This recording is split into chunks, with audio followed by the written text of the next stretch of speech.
Hello fellow travelers and those interested in traveling more. Welcome to my channel. I'm Brittany, aka Whimsically Britt, and my motto is come with me if you want to live. So let's jump right into the first 24 hours of my recent trip to Berlin, Germany. So Berlin had been high on my travel list for about 2 years, ever since it was put on my radar during my first international solo trip to Lisbon, Portugal. I've written a blog post on it, so check it out at whimsicallybrit.com. But to summarize, the city of Berlin seemed to have captured the hearts of many others, and I felt it was time that I'd gotten a taste. I've also always been intrigued by World War II history, so in early May, I finally became Berlin bound.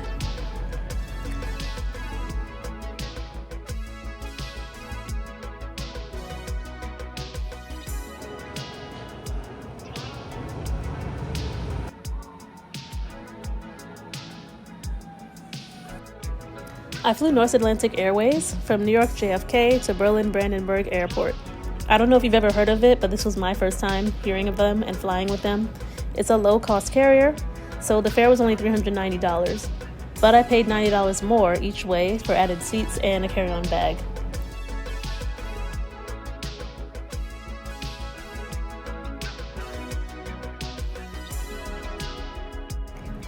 I took an overnight flight that landed at about 1:30 p.m. local time, and I got through customs in about 30 minutes. Whenever I travel, my best friends are Google Maps and public transit. So Google Maps told me to take the S-Bahn, aka the commuter rail, into the city. I'm taking public transport because that's how you save money. Yeah. And it is down here. Alright, I found the ticket machine to take the S-Bahn. Let's try it out. Single ticket. Don't know. Oh! Okay, let's try this again. English. Single ticket. Standard fare. 440. I hope that's right.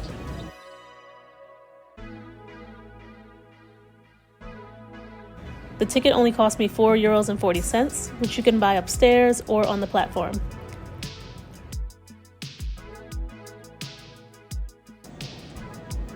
Don't forget to validate your ticket, which was already done. Yeah.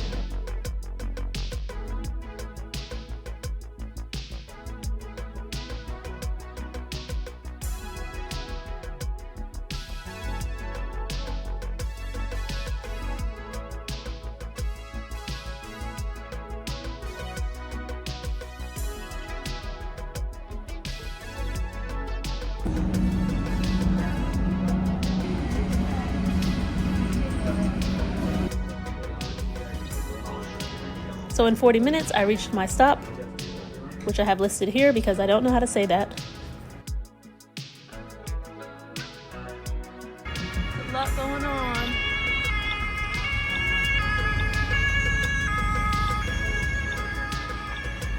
And a travel tip I have for whenever you're visiting a city with a robust public transit system like Berlin is to stay a little further from the city center but close to a public transit stop in order to save money.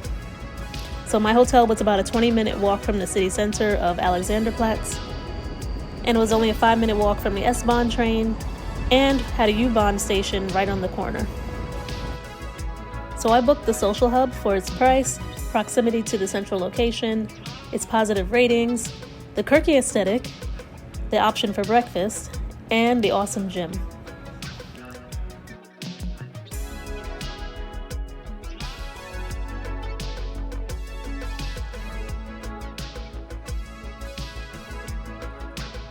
The king room at the social hub was still pretty pricey at $126 per night, but it was still much cheaper than staying near Alexanderplatz.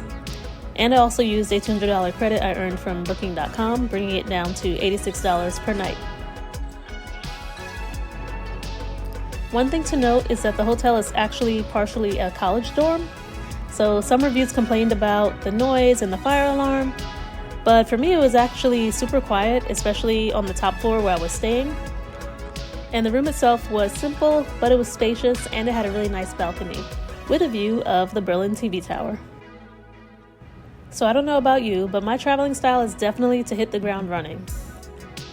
Since I landed at 1 p.m., that definitely left time for at least one experience. So I booked a techno painting class for 6 p.m. I spent an hour or so freshening up, and then by 5 p.m. it was time to go. Alright, so I think this is a different type of train. There's the U, and I took like an S coming here. S line. We'll see. This time I took the U-Bahn, aka the underground train or subway, and the stop was only 10 minutes away.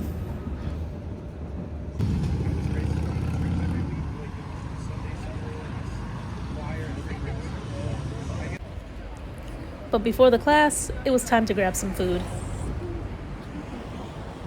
Alright, so the guys here recommended this yogurt drink to go with my doner kebab. So when in Berlin, you must have doner kebab. It was brought to Berlin by the Turkish, and it's become a Berlin staple since. The spot that I found was pretty decent, and the guys there were super nice and friendly. They also recommended this yogurt drink that goes with the kebab that tastes like a liquidy sour cream. It really wasn't my favorite. But hey, when in Rome, right? Or when in Berlin. I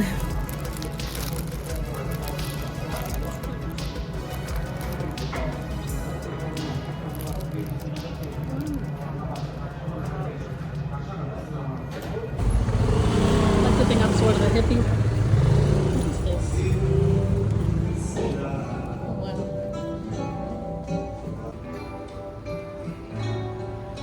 So here are just a couple of interesting spots I saw along the way between getting food and heading to the workshop. So one thing about Berlin is that there's a huge techno culture here. In fact, in March 2024, Berlin's techno scene was added to UNESCO's Intangible Cultural Heritage List for Germany. So if you're not really into clubbing, one unique way that you can still participate in the techno culture is to do this techno painting workshop, led by Dina Schneider, who invented techno painting during one of her many nights out in Berlin. We started with a glass of another Berlin favorite, Mio Mio. It's a mate drink based on the Argentinian tea, but it's carbonated kind of like a soda. And is also highly caffeinated, so be careful. The colors look great. I love the pink. So I had the honor of being Dina's only student that day, so I got extra special attention. And during the 3-hour workshop, she led me through painting 3 different layers while listening on headphones to the techno music that she had lined up for me. But this would also make a really nice couple or group activity. Dina is a 10-year resident of Berlin and an avid clubber, so she also gave me lots of nightlife tips. I'll share more on nightlife in a later video. And once I finished, I hung out with Dina for about 30 minutes just because we connected so well and had some great conversation. But then it was time for me to go. I finished my art class. I have my painting wrapped up in here. I had an amazing experience and I'm very excited about my techno painting invented by Dina Schneider herself. So yeah, I'm gonna walk back. It's about 30 minutes walk. It's a beautiful night and yeah, walking I feel like is the best way to explore the area. I must say that I felt super safe walking back alone at night as a woman. And along the way, I actually passed through Alexanderplatz, that central hub that I mentioned before. Here you will find the very unique world time clock, the Fountain of Friendship, and the famous Berlin TV tower. I'll also share in another video where I have dinner in the TV tower, which has a revolving restaurant. I got back to my hotel by 11 p.m., but the jet lag definitely kicked my butt. I didn't fall asleep till 3 a.m., which kind of sucked because the next morning I had to be up early for another Airbnb experience. This time, a photo shoot.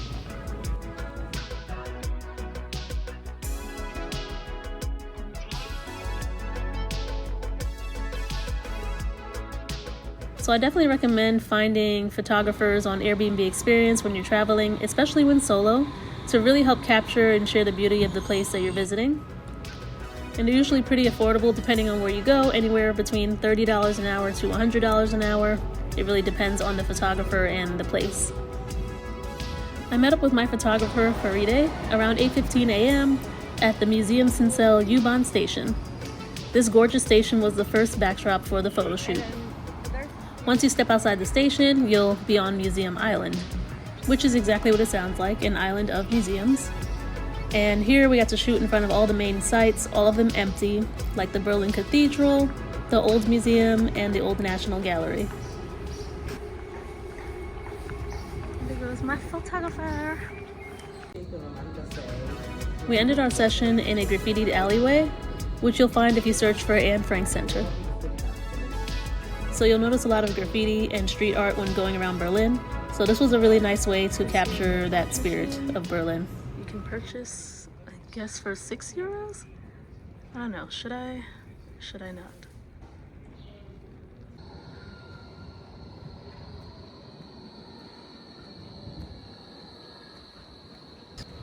So after the photo session came breakfast. So right next door to the alley was actually a spot that I'd marked on my Google Maps. It was a beautiful shopping center I've listed here.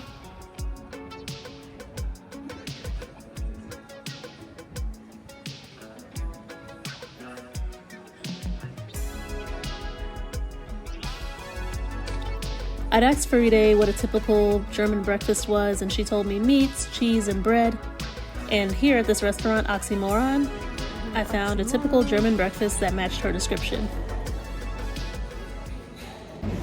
Okay, so I'm very excited because I have a cappuccino with oat milk. And yeah, I've seen online a lot of Europeans who make fun of Americans for wanting to substitute their milk with non-dairy milks.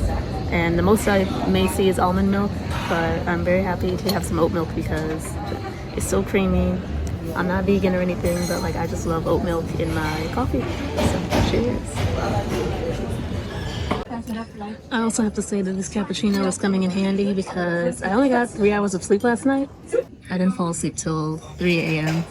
after like forcing myself to sleep. And then I couldn't really sleep because I was nervous that I would oversleep for my photo shoot at 8 a.m. So now it's 10 a.m. and I'm hoping this cappuccino will help power me through the day and that I sleep well tonight. Except for the fact that my friend is coming today and we're supposed to go clubbing. So we'll see how much I really sleep on this trip.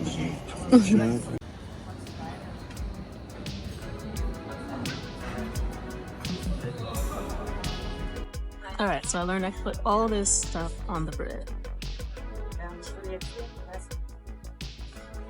Here's some honey.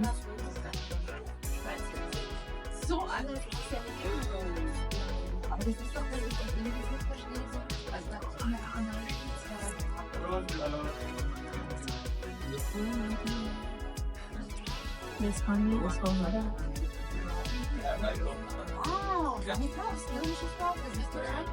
Wow. Look, this is bread. Some kind of meat.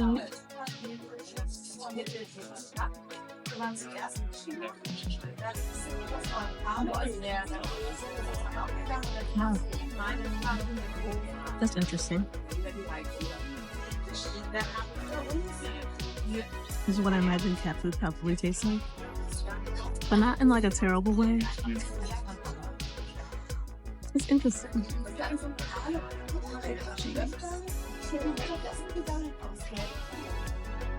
Oh,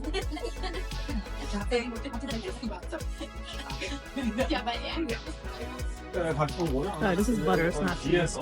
So I like smeared butter and meat on my bread. You can just do whatever you want, basically. Put on the egg.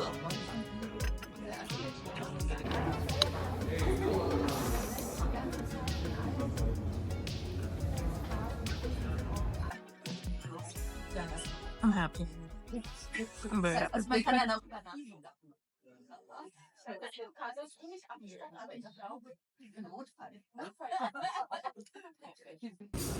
have a freshly squeezed juiced orange and carrot juice mixed. Alright, so it got a bit more crowded in here, which is a good sign. The food is really good, if I do say so myself.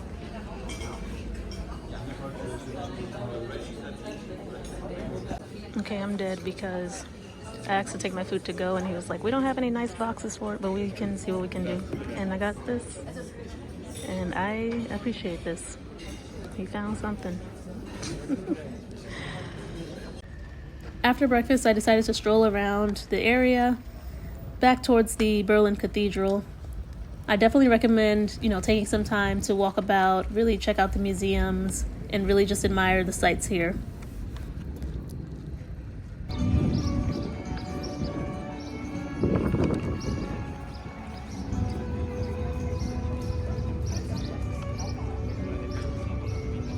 If you're enjoying this video so far, please hit the like button and subscribe to my channel so that you can get more videos in the future.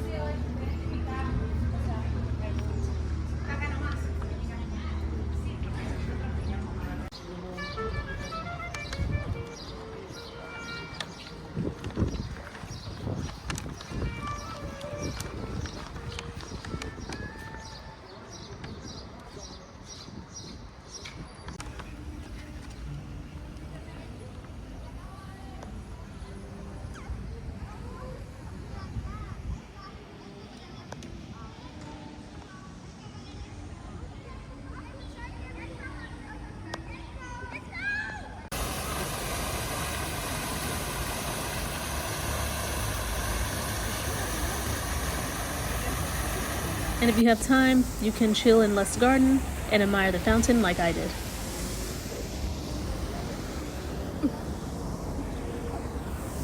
It's pretty warm. I had to take off my leather jacket. Alright, so when I got here this morning with my photographer, there was like nobody here. It's close to 12, so you see how packed it can get. So I'm a proponent for always waking up early to explore. So from Berlin Cathedral, there's a main road that leads straight down to the Brandenburg Gate, which is one of the most important symbols of Berlin. This street is called Unter den Linden, aka Under the Linden Trees. And along the way you'll find many points of interest.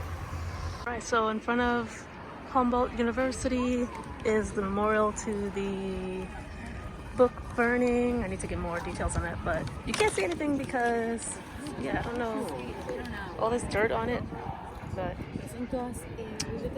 yep, that's what it looks like.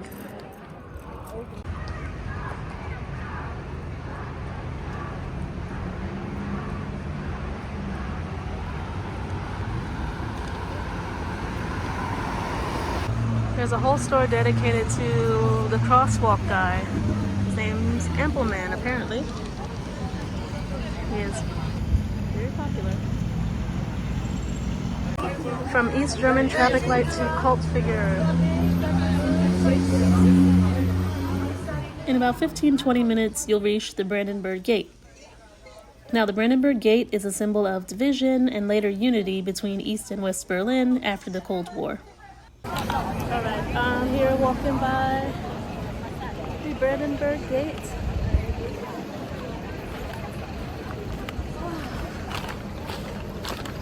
I'm hot, I'm tired, I'm jet lagged. But I'm still out here, and my feet hurt because I'm wearing boots. Trying to fit in with the style. On the other side of the gate, there's a huge park called Tiergarten, which you can compare to Central Park in New York City.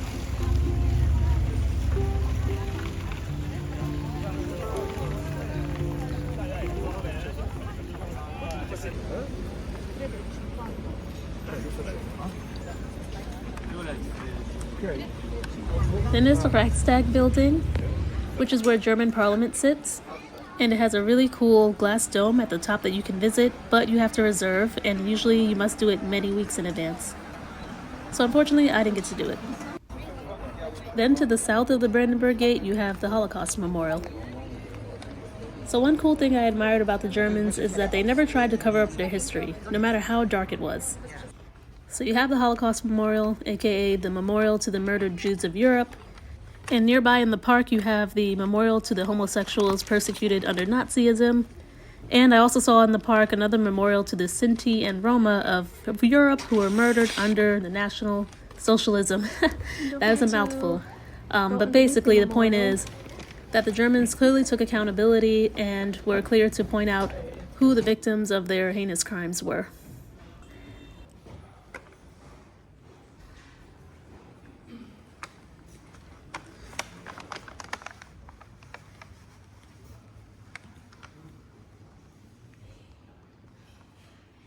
Okay. It's a beautiful day.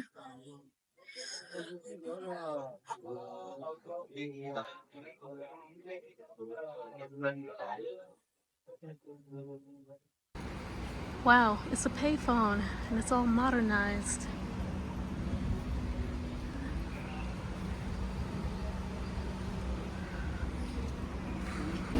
How do I get on the bus? How do I pay? I'm just gonna follow these people.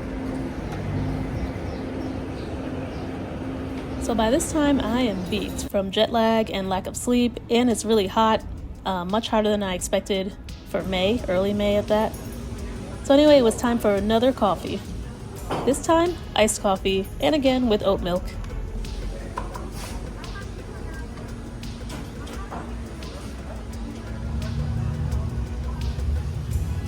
Alright, I've got an iced coffee with oat milk.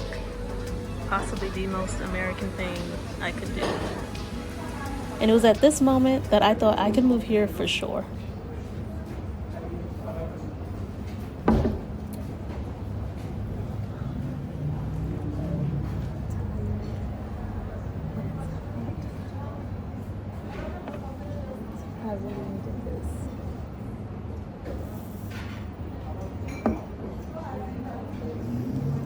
So I was definitely due for another meal, so I decided to go on the hunt for another Berlin must-have, Currywurst.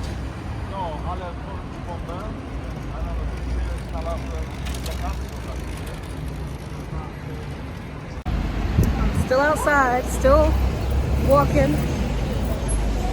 I am on the hunt for a Currywurst. And I found a spot 9 minutes away. Tired. Alright, I've made it to WurstBar.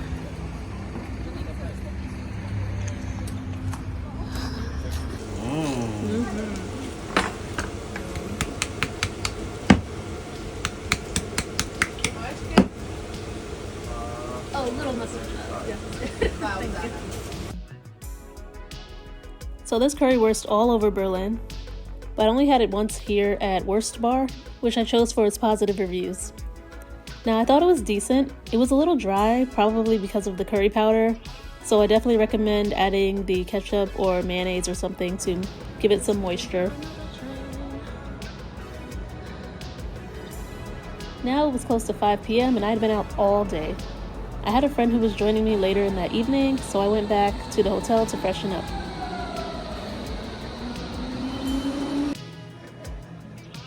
And that's how I spent my first 24 hours in Berlin.